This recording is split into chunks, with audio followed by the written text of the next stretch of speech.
노래가 좋아? 네. 아, 초등학생 부산함이 명곡이죠. 씨, 깜짝이야. 부산함 스킬이 굉장히 레전드. 맞아. 이번에 금발 레전드 찍었지. 아니 이제 쓸데없는 소리 그만해. 그때 그런데요. 아니 사람들이 노래 좋아해서 그런 거지. 근데 걔네 그 스트리밍 하는 거 조회수 올린다고. 애기가 별걸 다 하시고. 멜론 차트에 멜론 아이디 있냐면서 없어. 자, 그래서 이제 얘네부터 보시면 얘네 뭐 이런 게 써있죠.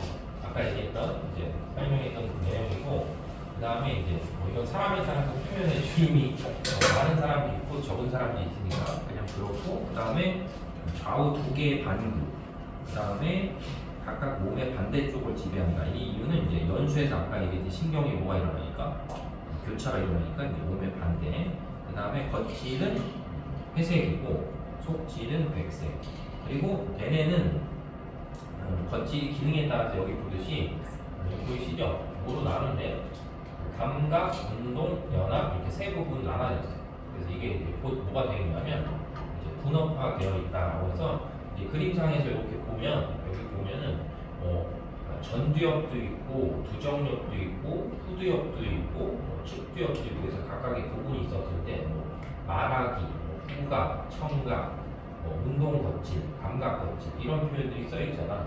이런 것 자체가 특정한 기능을 하도록 뭐 되어 있냐면 분업화 되어 있다. 이렇게 이제 보는 거죠. 그래서 이제 관찰을 하게 되면 말을 들을 때 활성화되는 부분이나 글자를 볼 때 활성화되는 부분 이런 것들, 그다음에 말을 할 때 활성화되는 부분, 구라를 칠 때 활성화되는 부분 이런 것들이 이렇게 좀 나눠져 있다. 그래서 이제 걔네는 분업화 되어 있다. 그거 하나 기억을 하시면 돼요. 자, 그 다음에 이제 간내. 간내는 이제 시상하고 뇌하수체 이렇게 총 세 부분으로 되어 있는데, 시상은 보통 우리가 이제 큰 신경을 쓰지 않으셔도 돼요. 시상에 대해서 물어본 적이 없으니까. 근데 여기 써 있는 게 후각을 제외한 각 감각기관에서 받아들인 흥분을 걔네 겉질로 뭐해서 보낸대? 선별해서 보내는 거잖아. 그러니까 이게 이 선별해서 보낸다라는 게 예를 들면 이거야. 선생님 막 포르쉐 911을 졸라 타고 싶으니까 그거랑 파라메라 이런 거 엄청 타고 싶은데 돈이 없어서 못 사고 있는데 내가 이제 그걸 되게 좋아하잖아 그 차를. 그러면 뭐 예를 들면 한 32차선이라는 아주 큰 차선에 차들이 1000대가 딱 서 있어도 내 눈에는 그 포르쉐가 금방 뭐 왔나? 딱 들어와. 계속 내가 뭐 하기 때문에 그 생각을 하고 있기 때문에. 그럼 그게 얘가 뭐 하는 거야? 시장에서 어떤 시각적인 정보가 들어왔을 때 내가 갈구하고 내가 원하는 걸 제일 첫 번째 먼저 신호를 딱 보여줘. 그래서 목표가 있어야 되는 거야. 예를 들면 내가 이제 집에 가서 난 이제 오늘부터 서울대를 가겠다 이렇게 목표를 세워놓잖아. 그럼 이제 그거를 계속적으로 시각적인 정보상으로 봤을 때 첫 번째로 이제 내가 계속 받아들이니까 시상에서 어떤 상황이 됐을 때 그걸 이제 걸러내고 그거에 대해서 우선순위가 있는 것들을 먼저 보내주는 거죠. 그래서 이제 생물학적으로 봤을 때 목표 설정을 해서 뭔가 행위를 하는 게 과학적인 근거가 다 있는 거예요. 하지만 수능에 나오지 않아요. 그래서 간내에서 기억할 때는 이 두 개. 그래서 이제 시상 밑에 시상하부라고 하는 부분이 있는데 그 부분이 뒤에서 소개하게 될 자율신경이나 뇌 분비계라는 건 호르몬 분비하는 거.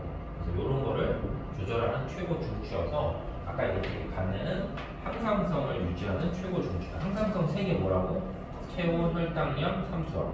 요거 최고 중추가 간내다. 그래서 이거는 이제 호르몬 단련할 때 제대로 좀 배울 거고, 그 다음에 이제 그 시상하고 밑에 뭐가 있냐면 뇌하수체라는 게 달려 있어서 이 뇌하수체에서는 호르몬 분비하는 다른 내분비세포를 조절하는 역할을 하는 게 뇌하수체. 아까 그림에서 봤지? 요거예요. 그림에서 보면 여기 보면 요게 이제 뭐가 된다? 요게 이제 뇌하수체다. 이렇게 보시면 되겠죠.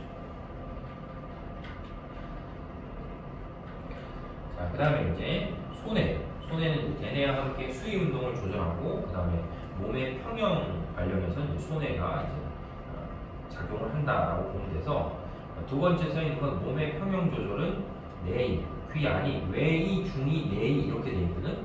뇌이에 이제 전정기관하고 이 반고리관이라는 게 있는데 거기서 오는 정보를 얘가 이제 잘 취합을 해서 몸의 평형을 유지하도록 명령을 내리는 거죠.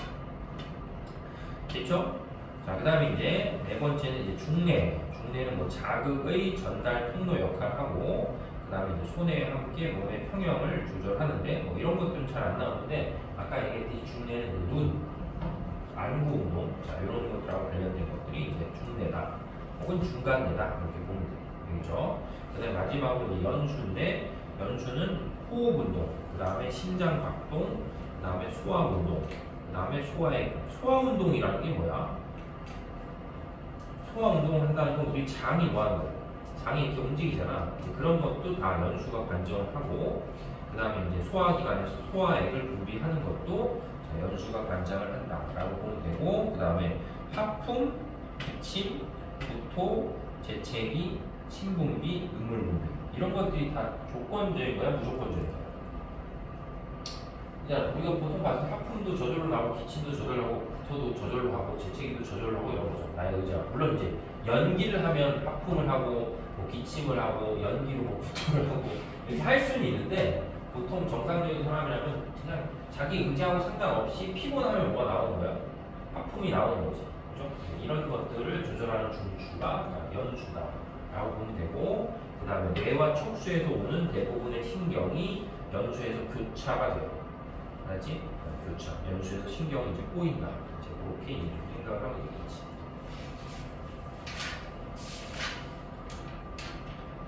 자, 그 다음에 이제 척수. 척수는 연수에 이어져서 척추 속으로 뻗어나온 말초신경계하고 연결됐고, 대뇌하고는 거꾸로 속질이 무슨 색? 속질이 회색. 그래서 아까 얘기했듯이 그래서 속질에 뭐가 있냐면 연합뉴런이 있다라고 보면 되겠고, 그 다음에 이제 구조는 이제 척수신경이 아까 뇌신경이 몇 쌍?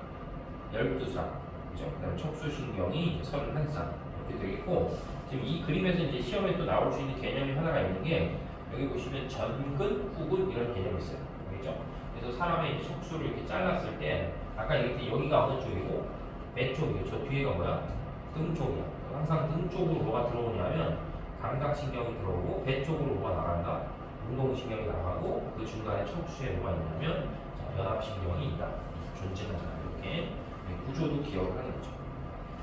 그 다음에 기능이라고 해서 뇌와 말초신경계를 연결하는 흥분 전달 통로의 역할을 하고, 대부분의 자극이 이제 척수를 지나가게 돼 있어요. 그리고 이제 또 뭐냐면 우리 몸에서 무조건적으로 일어나는 반사의 중추.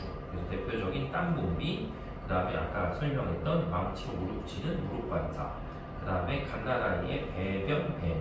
그러니까 배변 배뇨는 똥 싸고 오줌 싸고 이런 것들이잖아. 그러니까 이런 건 이제 어떻게 일어나는 거야? 그냥 무조건적으로 일어나는 거죠. 근데 이제 여기서 똥을 싸면 안 되겠다는 뭘 배웠기 때문에 학습을 하면 그걸 참는 거지. 그렇죠? 그러니까 치매 걸린 할머니 할아버지들은 학습한 걸 뭐 했기 때문에 잃어버렸기 때문에 갓난아이랑 똑같이 그냥 아무 데서나 배뇨 배변을 하는 거죠.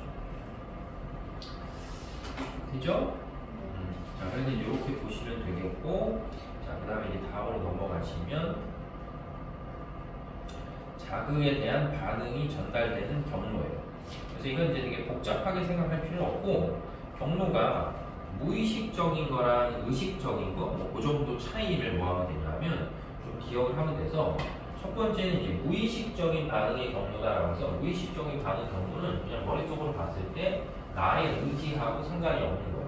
그러니까 나의 의지하고 상관없다는 건 대뇌하고 관련 없이 일어나는 거여서, 주로 중추가 척수나 연수나 중뇌 혹은 중간뇌가 이제 중추가 되는 거지. 대표적으로 그래서 척수 반사, 그 다음에 연수 반사, 그 다음에 중뇌 반사 이런 반사들이 있어요. 그래서 우리가 반사라고 부르는 애들은 무조건 뭐다?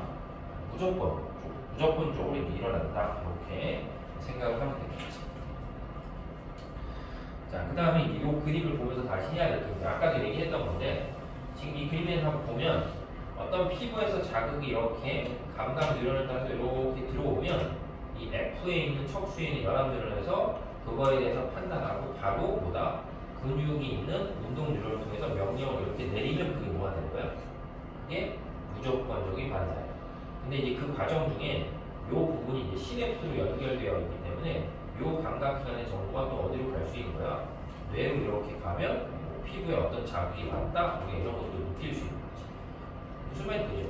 그 다음에 만약에 이제 무조건 반사가 아니고 의식적인 반응을 일으키면, 예를 들면 내가 껌껌한 방에서 이제 손을 더듬어서 스위치를 찾았다고 찾는다. 그럼 이렇게 더듬다 보면 내 손에 스위치가 딱 닿은 감각이 뭐야? 감각이 올 거 아니야? 그럼 그 감각이 오면 그게 어디로 간다? B를 따라서 C로 가면 뇌에서는 아 이게 스위치구나라고 판단하고 다시 뭐야? 운동을 통해서 이렇게 명령을 내리면 손에 있는 근육이 움직여서 스위치를 탁 키겠죠. 그러니까 차이는 뭐냐면 의식적인 경로는 반응하는 경로가 뭐야? 길고 무의식적인 경로는 반응하는 경로가 뭐하다? 짧아. 그래서 어떤 주로 위험에 대해서 회피하기 위해서 이제 무조건적인 그런 반응들이 일어날 수가 있어요. 라고 이제 생각을 하면 되겠죠.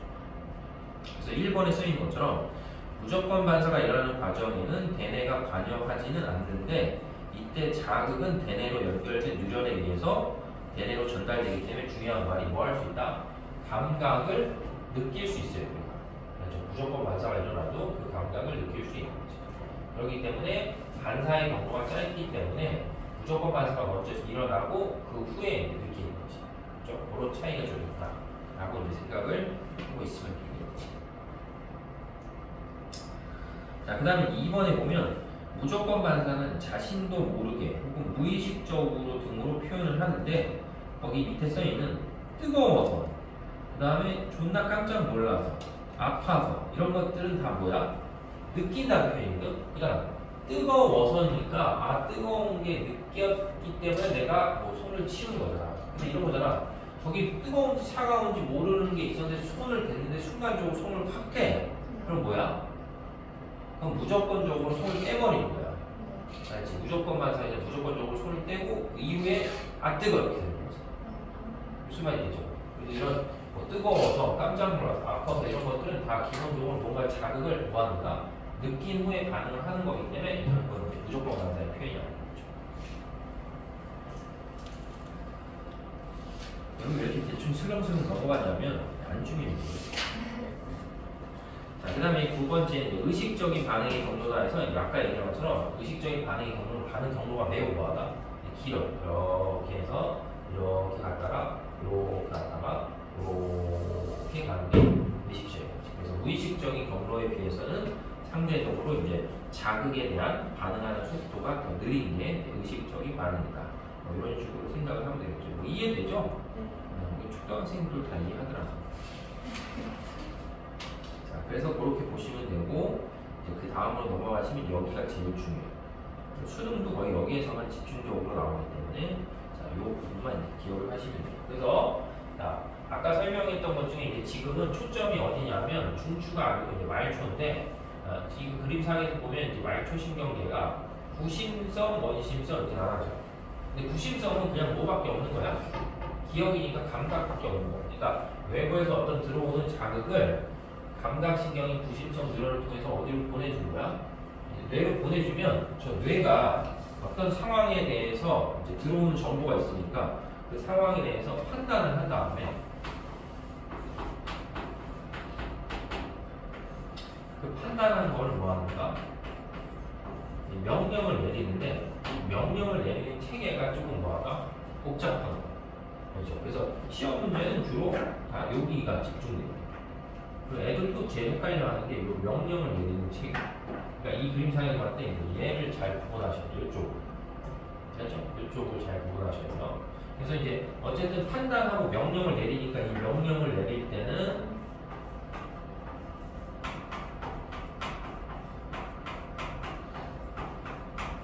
얘를 쓰는 거예요. 운동유런. 다른 말로 하면 저기 써있지 운동이니까 뭐가 되는 거야? 원심성 유런. 이렇게. 그래서 이렇게 되는데 이 운동 뉴런이라고 표현하는 놈이 여기 보시는 것처럼 몇 종류가 있다? 이게 두 종류가 있어. 하나는 체성이고 또 하나는 뭐다? 자유. 이렇게 있는데 체성을 쭉 따라가 보잖아. 체성을 쭉 따라가면 여기 뭐라고 되죠? 골격근을 조절한다 이런 말 쓰죠. 골격근. 그럼 골격근을 조절한다는 게 뭐냐면 이 중추 중에 아까 이제 골격근을 조절하는 건 다른 말로 하면 골격근 조절은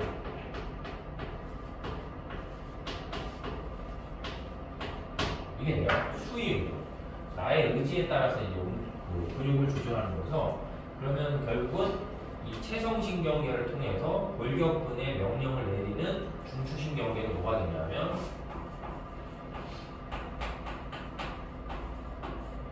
대뇌나 소뇌가 됩니다. 그러니까 대뇌나 소뇌가 어떤 상황에 대해서 판단을 하고 뭐 할 때 명령을 내릴 때는 운동 뉴런 혹은 원심성 뉴런 중에 뭘 쓰는 거다? 이 체성신경계를 쓰는 거예요. 그래서 체성신경계를 통해서 어디에다가 골격근에 신호를 주게 되면 나의 의지에 따라서 근육을 움직일 수 있는 거고 그 다음에는 대뇌 소뇌를 뺀 거야. 그럼 대뇌 소뇌를 빼니까 간뇌나 중간뇌나 뭐가 되는 거야? 연수가 되는데 이 간뇌나 중간뇌나 연수가 신체 각 부분에 명령을 내릴 때는 체성신경계를 쓰는 게 아니고 자율신경이라는 걸 써요. 알았지? 그래서 자율적으로 조절해준다라고 표현을 주기 때문에 자율신경계인데 자율신경계는 다시 두 개로 나눠줘요. 그러니까 분류체계가 좀 복잡한 거야. 아까 얘기했어. 그래서 두 개로 나눠서 하나가 뭐냐면 하나가 교감이고 또 하나가 부교감 이렇게 돼요. 그래서 교감, 부교감이라서 교감신경이 여기 써있는 내장근이나 심장근이나 분비샘에 뭘 주는 거야? 신호를 주면 그게 뭐한다? 조절이 되는데 얘네 기능이 서로 뭐하냐면 반대로.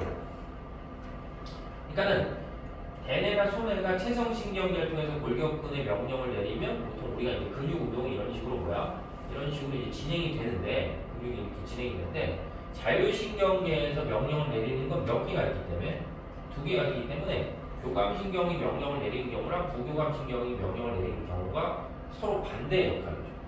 그러니까 예를 들어서 아주 쉽게 생각했을 때 여기 지금 심장근이라는 게 있을 때 만약에 기본적으로 사람의 심장은 항상 저절로 뭐하고 있어? 뛰고 있는데 우리가 상황에 따라 심장 박동수가 빨라질 수도 있고 뭐 할 수 있어? 느려질 수도 있잖아. 그럼 만약에 심장 박동이 빨리 뛰려고 하면 이 연수에서 교감신경을 통해서 심장한테 명령을 내리면 심장 박동수가 빨라져요. 그럼 반대로 심장 박동이 또 뭐 하려고 하면 느려지려고 하면 다시 연수에서 뭐 하는 거냐면 부교감신경을 통해서 뭐 한다? 부교감신경을 통해서 명령을 내리면 심장 박동수가 뭐 한다? 느려집니다. 그러니까 결국은 교감신경하고 부교감신경은 어떤 신체 각 부분에 명령이 갔을 때 그 명령에 대한 정보가 서로 뭐다? 서로 반대. 그래서 우리는 이제 이런 것들을 얘네들이 서로 반대의 역할을 한다라고 해서 뭐라고 부르냐면 길항이라고 해요. 길항작용. 길을 걸어가는데 반대 방향의 길을 걸어가요. 서로 역할이 반대다 이렇게 보시면 되죠. 그래서 이제 말초신경계 중에 부심성 누련은 이제 뭐 체계 자체가 복잡하지 않는데 원심성 누련이라고 부르는 것들은 이렇게 이제 총 몇 종류가 있는 거예요. 결론은 그러니까 몇 종류냐? 세 종류가 있는 거예요. 그래서 이 세 종류 자체들을 우리가 뭐 할 수 있어야 되냐면 구분을 좀 해야 되죠. 알겠죠?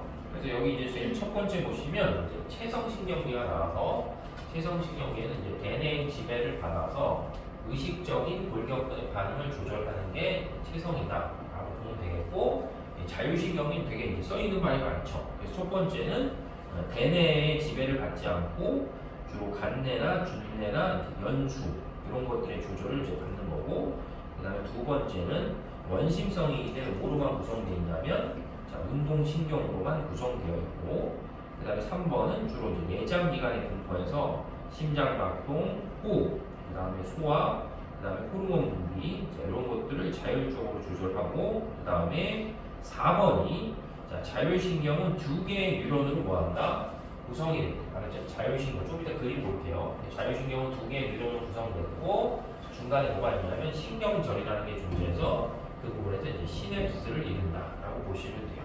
그래서 이제 이 그림을 보면 되거든. 이 그림이 머릿속에 탁 들어와 있으면 돼요. 알겠죠? 그래서 뭐 위에 있는 게 체성이고 밑에 있는 게 자율인데 체성신경계는 그림상에서 보듯이 뭘로 돼 있어? 그냥 한 가닥으로 길게 나가는데 자율신경계는 이렇게 몇 개로? 자, 두 개로 구성되어 있어요. 그래서 두 개로 구성되어 있어서 일단 그림을 잘 보면 교감신경이라고 우리가 부르는 것도 두 개로 돼 있고 부교감신경이라고 부르는 것도 이렇게 몇 개로 돼 있다? 두 개로 돼 있는데 교감신경이라고 부르는 건 앞에가 짧고 뒤에가 길어요. 그러니까 교감은 두 글자니까 짧은 거야. 그리고 뒤에가 뭐야? 긴 거고 부교감은 앞에가 뭐하고 세 글자니까 길고 뒤에가 뭐하다? 짧아. 이렇게. 그래서 시험 문제를 푸실 때 이런 뭐가 나오면 원심성 뉴런이 나오면 원심성 뉴런의 세 종류를 눈으로 봤을 때 뭐 해야 돼? 눈으로 봤을 때 딱딱딱 구분할 수 있어요. 그렇죠? 자, 그리고 요 그림상에서 보면 또 하나 해야 될 게 이 체성신경계를 보시면 체성신경계가 쭉 가서 제일 마지막에 근육을 수축하라는 신호를 줄 때 여기 보면 여기 뭐가 써 있어? 아세틸콜린이라고 하는 신경 전달 물질이 나와요. 그럼 이제 요 그림도 다 보시면 아세틸콜린이 나오는 데를 찾아보는 거야. 여기 아세틸콜린 나오고 그다음에 여기 나오고 자, 여기 나오고 여기 나와요. 다 똑같이. 근데 교감신경을 보시면 교감신경 제일 마지막에 뭐가 나올까? 노르에피네프린이라는 다른 뭐다? 신경 전달 물질이 유일하게 나와요. 그래서 이제 이 노르에피네프린이 하는 역할 중에 하나가 뭐냐면 심장 박동을 뭐한다? 촉진시키는 역할을 하는 거예요. 그래서 반드시 꼭 외워야 되는데 이제 뭘 외워야 되냐면 신경 말단에서 나오는 신경 전달 물질들을 우리가 외워야 돼요. 근데 지금 여기서 보면 얘와 얘는 다 똑같고 얘만 뭐하니까? 얘만 다르기 때문에 교감신경의 자 여기 보통 우리가 신경절이라고 부르는데 교감신경의 신경절 혹은 교감신경의 시냅스 이후 뭐다? 뉴런의 신경 말단에서 나오는 신경 전달 물질 노르에피네프린만 외우시는 거야. 왜냐면 그거 하나 빼고 나머지 다 뭐하기 때문에 다 그냥 똑같다 이렇게 기억하는 거지. 그래서 이제 차이점으로 봤을 때 교감은 앞에가 짧고 뒤에가 길고 부교감 앞에가 길고 뒤에가 짧고 그 다음에 마지막에 신경절 이후에서 나오는 신경 전달 물질의 차이가 있기 때문에 그 차이로 하나는 뭔가를 촉진하면 하나는 뭔가를 억제하고 이런 효과가 생기는 거죠. 되겠죠? 그래서 이제 다음 자료에서 그림을 보면서 다시 한 번 더 얘기해 볼게요. 그래서 지금 그림상에서 보면 총 그림이 4개가 있어. 가나, 다라 이렇게 4개가 있어요. 그렇지? 가나, 다라 4개가 이렇게 있었을 때 이제 그림을 보면서 우리가 이제 뭔가를 이제 구분을 좀 해보는 거예요. 그래서 첫 번째 그림을 봐봐. 첫 번째 그림을 보면은 자 여기가 이제 중추야. 이쪽이 다 중추야. 이쪽 그림에서 여기 중추가 있었다고 쳤을 때 몇 개로 되어 있는 거야? 2개로 되어 있잖아. 2개. 그죠? 요거하고 요거는 2개로. 얘는 하나로 되어 있고 얘는 2개로 되어 있고 얘는 하나로 되어 있는 거지. 그죠? 그럼 이제 그림을 보면서 하면 첫 번째 얘는 앞에가 짧고 뒤에가 긴 거예요. 그죠? 이쪽에 중추가 있을 때 앞에가 짧고 뒤에가 기니까 얘는 뭐다? 교감. 그래서 첫 번째 그림에 나와 있는 거는 교감신경이 되겠고 그 다음에 얘는 그냥 뭘로 돼 있어? 긴 한 가닥으로 돼 있으니까 얘는 뭐야? 와 10초 전에 나요. 10초. 진짜 똑똑해. 이게 체성이에요. 체성. 골격근의 신호를 보는 그러니까 여기 지금 다리라고 써 있잖아. 다리라고 써 있으면 이제 다리에 어디에 신호를 보내냐면 다리에 있는 골격근의 신호를 보내. 얘는 이제 소장이라고 써 있으니까 예를 들면 교감신경이 자극하면 소장에 있는 거다. 소장에 있는 내장근에 어떤 신호를 보낼 수 있는 거죠. 그래서 보통 교감신경이 신호가 오잖아. 이렇게 장으로. 장의 운동이 잘 일어나지 않아요. 교감신경의 신호가 오면 장의 운동이 잘 소화가 잘 안 되는 거죠. 그 다음에 이제 다를 보시면 다는 앞에가 뭐하고 앞에가 길고 뒤에가 짧고 그러니까 얘는 뭐가 되는 거야? 얘는 부교감이죠. 그럼 이제 이 부교감신경이 신호가 오면 이제 심장은 원래 뛰고 있는데 심장에 뭐가 있겠어? 심장근이 있겠죠. 심장 근육이 있는데 이 심장의 근육이 부교감신경의 자극을 받으면 아까 해봤죠? 심장 박동이 어떻게 된다? 심장 박동이 어떻게 된다? 빨라져 느려져? 응? 빨라져 느려져? 아, 니는 진짜 수업을 듣지 않는구나. 아니 좀 전에 앞방의 그림에서 금방 심장 하면서 이렇게 보여주고 왔는데 부교감신경이 당했는데 심장이 빨라져 느려져 하는데 모르는 거야? 진짜 마법 같다. 어떻게 이렇게 이러지 사람들이? 그래서 이제 심장 박동이 느려지는 거예요. 교감신경이 작용하면 심장이 빨라지고 부교감신경이 작용하면 느려져요. 그 다음에 이제 라를 보시면 라는 저희 그림을 봤을 때 다른 거하고 좀 약간 다르게 생긴 게 뭐야? 다르게 생긴 건 이제 얘는 여기에 붙어 있잖아. 그럼 얘는 뭐야? 얘는 지금 감각, 부심성 이런 감각. 그러니까 얘네들은 방향성이 다 이쪽이고요. 그래서 이쪽인데 얘만 방향성이 이거야. 이렇게 감각. 자 그러면은 이제 아까 얘기했듯이 이런 애들이 이제 얘네 세 개가 이렇게 나왔을 때, 얘네 세 개 이렇게 나왔을 때, 자 여기서 나오는 신경 전달 물질 뭐야? 아세틸콜린. 여기서 나오는 거, 여기서 나오는 거, 여기 나오는 거, 여기 나오는 거. 와 진짜 많이 좋아한다. 아니 아까 선생님이 얘기할 때 교감신경 말단에서 나오는 것만 노르에피네프린이고 나머지 다 똑같다고 했는데 그걸 못 외우는 거잖아 지금. 마법사. 다시 얘 뭐라고? 여기 뭐라고? 여기 뭐라고? 여기 뭐라고? 여기 뭐라고? 여기 뭐라고? 여기 다 아세틸. 어디만? 여기만 노르에피네프린. 알지? 교감신경 말단에서 나오는 신경 전달 물질만 종류가 뭐하다? 종류가 다르다. 이렇게. 되죠? 이렇게 그림을 보고 지금 구분할 수 있으면 되겠죠. 신기하다. 그 다음에 여섯 번째 보시면, 여섯 번째는 아까 이제 선생님 설명할 때 교감신경하고 이제 부교감신경의 기능이 서로 뭐 한다고 했을 때 기능이 서로 반대예요. 그래서 기능이 서로 반대여서 얘네가 서로 이제 기랑 관계가 있다라고 해서 그 기랑 관계가 있는 것들을 지금 보여주는 거예요. 그래서 이제 교감, 부교감이 있었을 때 쭉 보시면 교감은 심장박동을 촉진, 그 다음에 호흡 운동을 촉진, 그 다음에 동공을 확대. 동공이 확대된다는 말이 무슨 말인지 아니? 동공이 커진다는 말이 무슨 말인지 알아? 보통 이제 우리가 사람 눈을 보면 앞에 이렇게 수정체가 있고 거기 앞에 뭐가 있다? 거기 앞에 이렇게 홍채가 있죠. 그래서 우린 요 사이를 뭐라고 불러? 요 사이를 이제 빛이 들어온다 해서 동공이다 이렇게 부르고, 얘를 이제 눈을 정면에서 보면 사람 눈이 있을 때 여기가 뭐가 되는 거야? 여기가 동공이고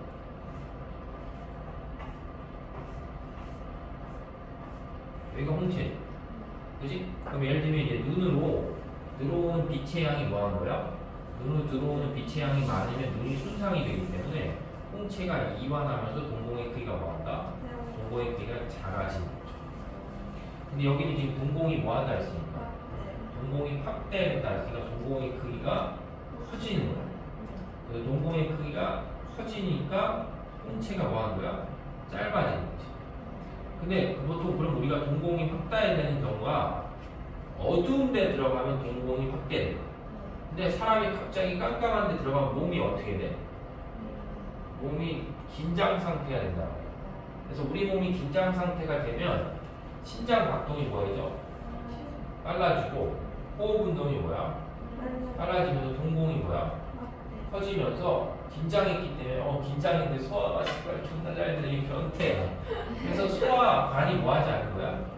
운동을 하지 않아요. 그러니까 소화액도 뭐야? 분비가 안 되는 거야. 그러면서 긴장했기 때문에 심장 박동이 빨라지니까 혈압이 뭐야? 혈압이 막 올라가요. 그리고 방광은 원래 오줌이 차야지 방광이 커져야 되는데 긴장하면 방광이 오줌이 차지 안 돼도 커져요 이렇게.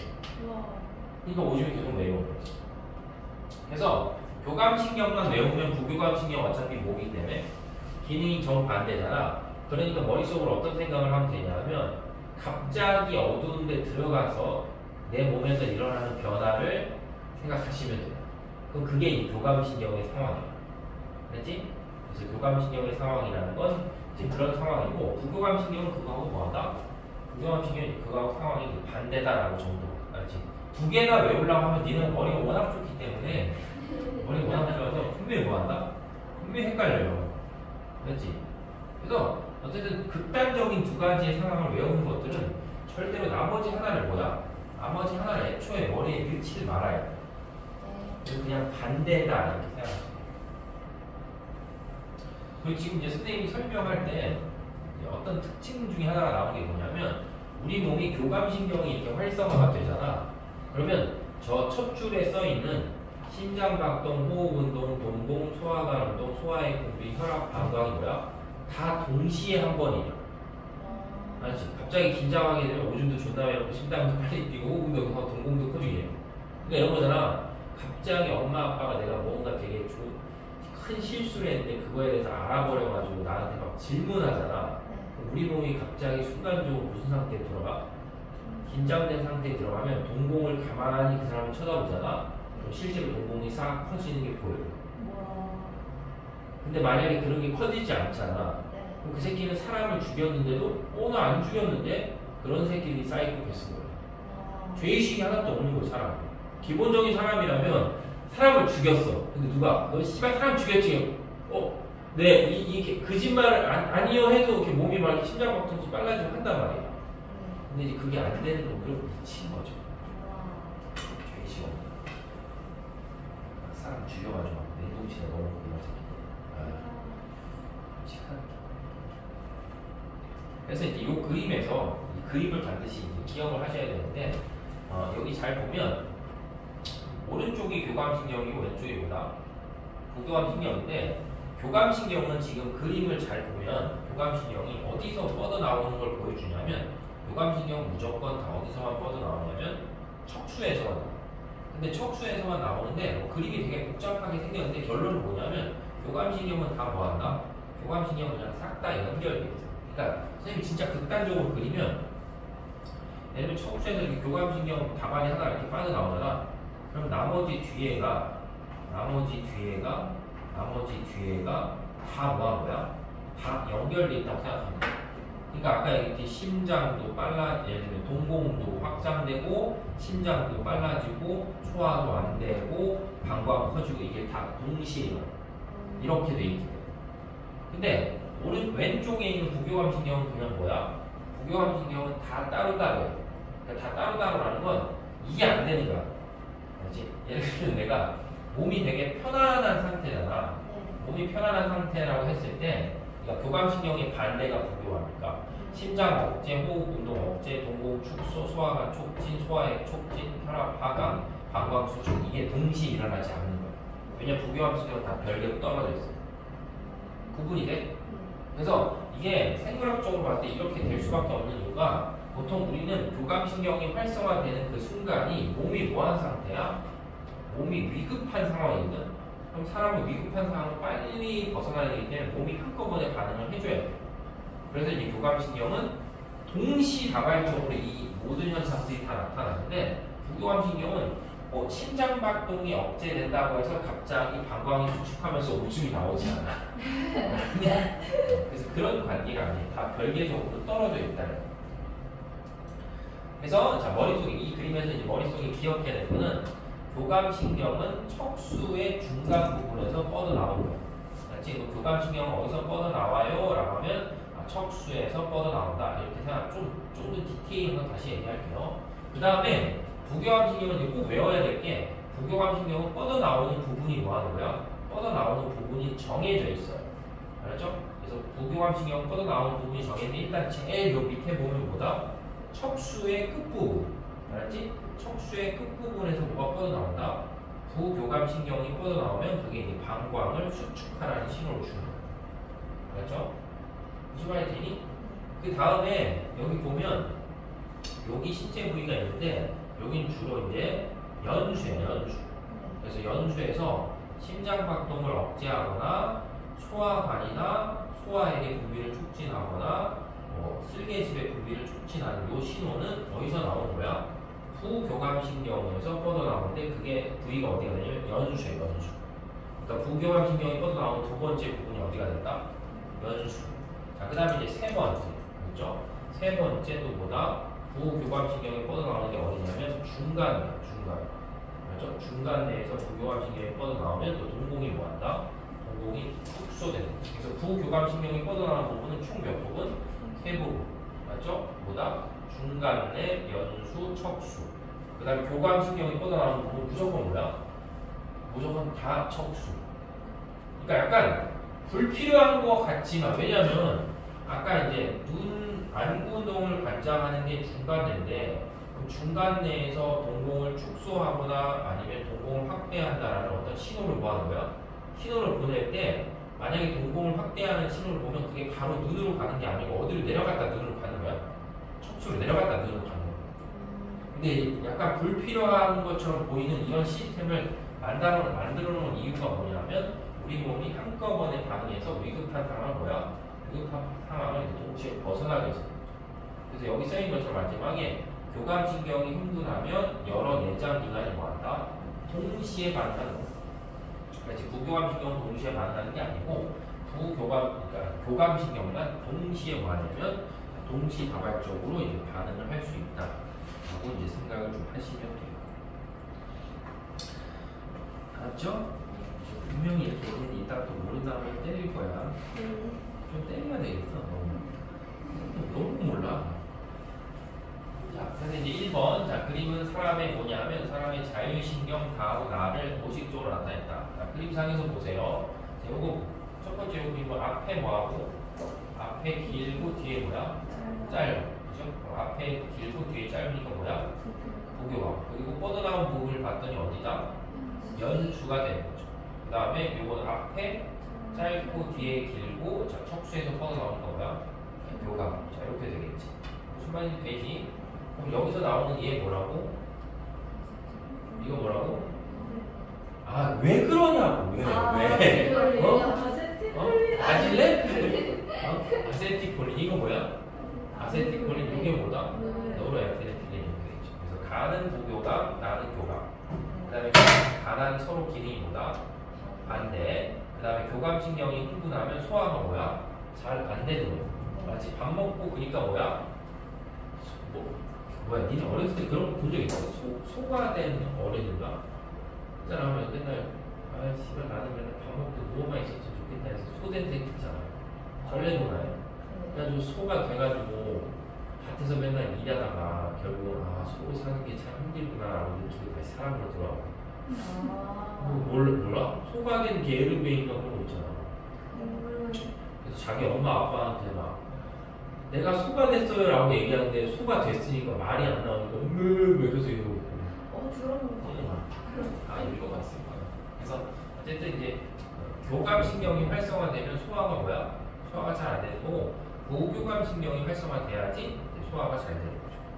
그 다음에 여기 보면 이제 D는 아드레날린이라 근데 이게 개정이 돼서 아드레날린이 노르에피네프린으로 바뀌었어요.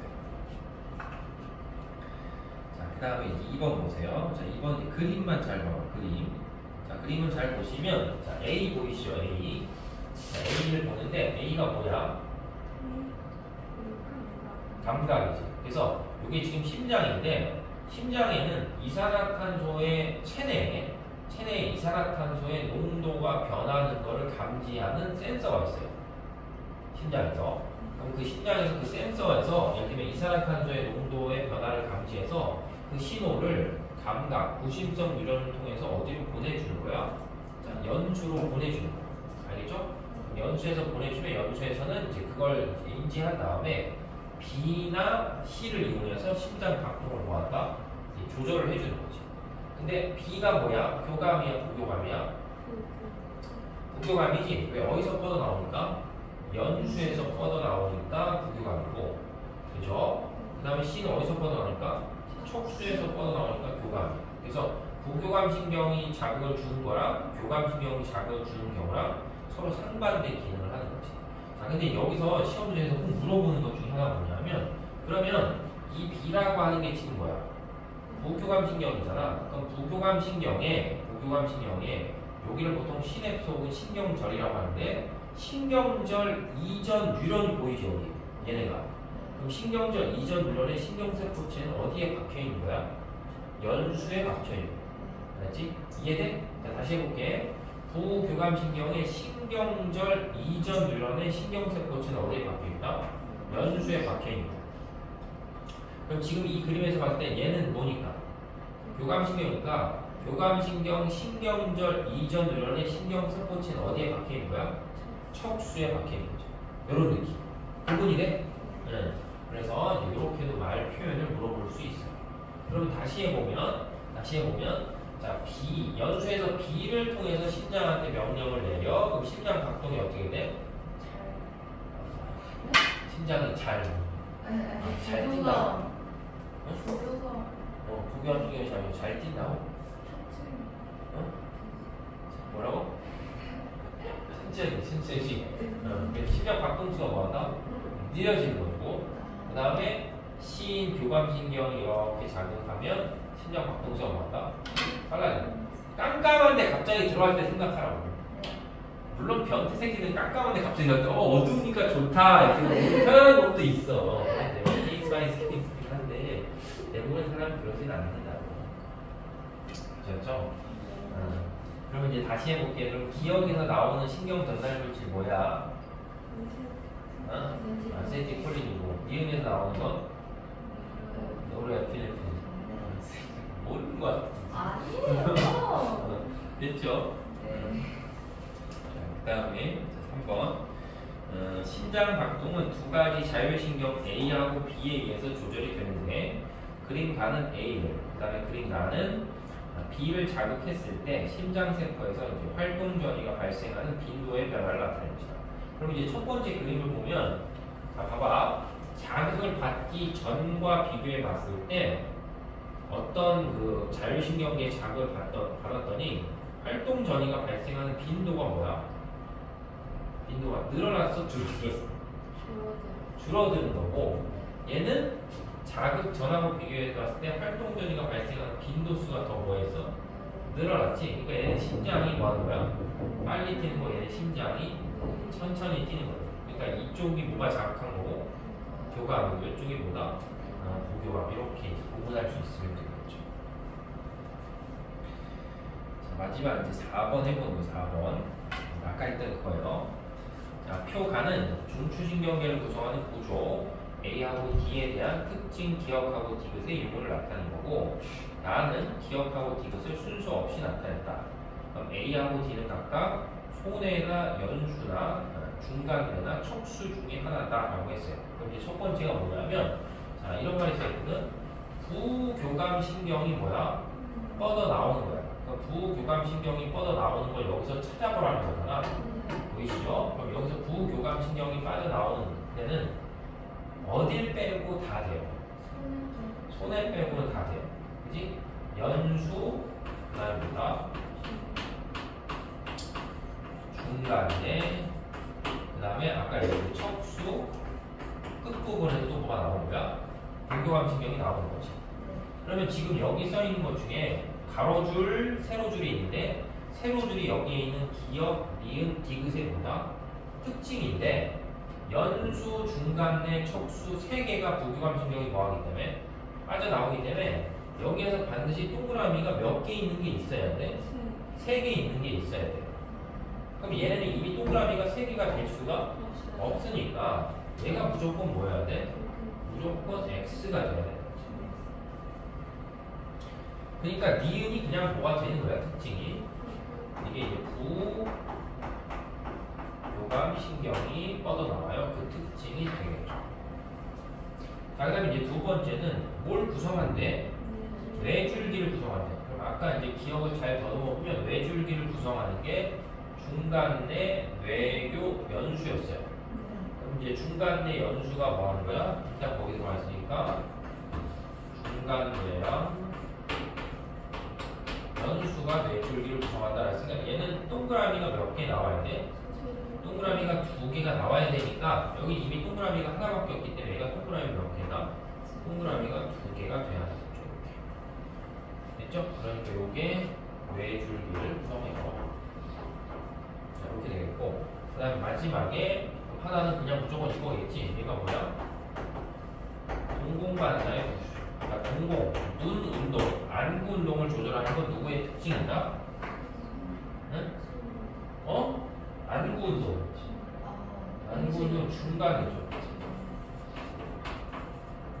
이 손해는 몸의 평형 감각이나 수위 운동을 조절하는 게 손해지. 그죠? 그럼 잘 보면 중간내는 몇 번 나와? 중간내는 3번 나오지? 그러니까 중간내는 3개의 특징을 다 가지고 있다라고 했으니까 자, 요게 중간내가 된다. 이렇게 고르시는 거고 그럼 여기 한 번도 안 나오는 게 누구야? 손해지? 그러니까 손해는 한 번도 안 나왔으니까 모두 다 X인 게 뭐가 된다?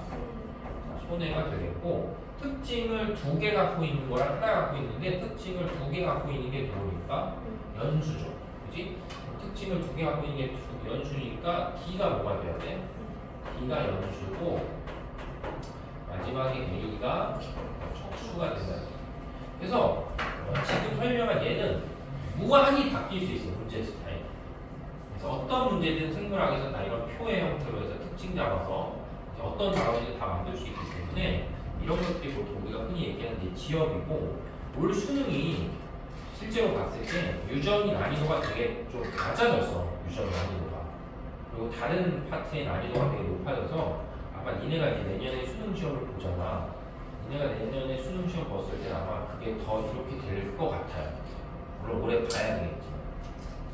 왜냐면 그 전에 너무 유전이라는 파트의 난이도를 너무 주다 보니까 생명이 가성비도 너무 떨어지고 애들이 공부를 너무 그 파트만 집중적으로 하니까 효율이 너무 없는 거죠. 수학도 그러잖아. 수학도 지금 분위기 추세가 21번, 20번, 30번 말고 전체적으로 난이도를 이제 뭐야?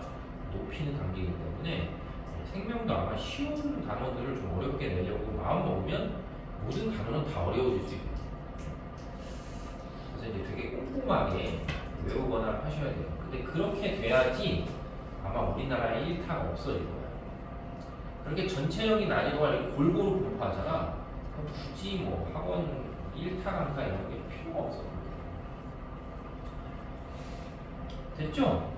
그래서 이제 기억해 보시면 동공반사의 중추다라고 했으니까 틀렸죠. 뇌줄기가 되고 그 다음에 A는 척추다 하니까 맞고 그 다음에 C는 손해니까 평형감각 유지의 중추다라고 하니까 맞겠죠. 그러니까 전체적으로 봤을 때 뇌하고 이 중추 말초를 완전히 뭐 해야 돼?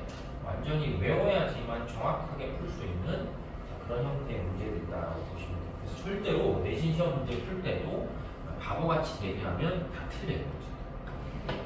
자, 그래서 어쨌든 이제 신경제 오늘 좀 마무리 해봤고 잠깐 쉬었다가 이제 마지막 단어는 항상성을 좀 할게요.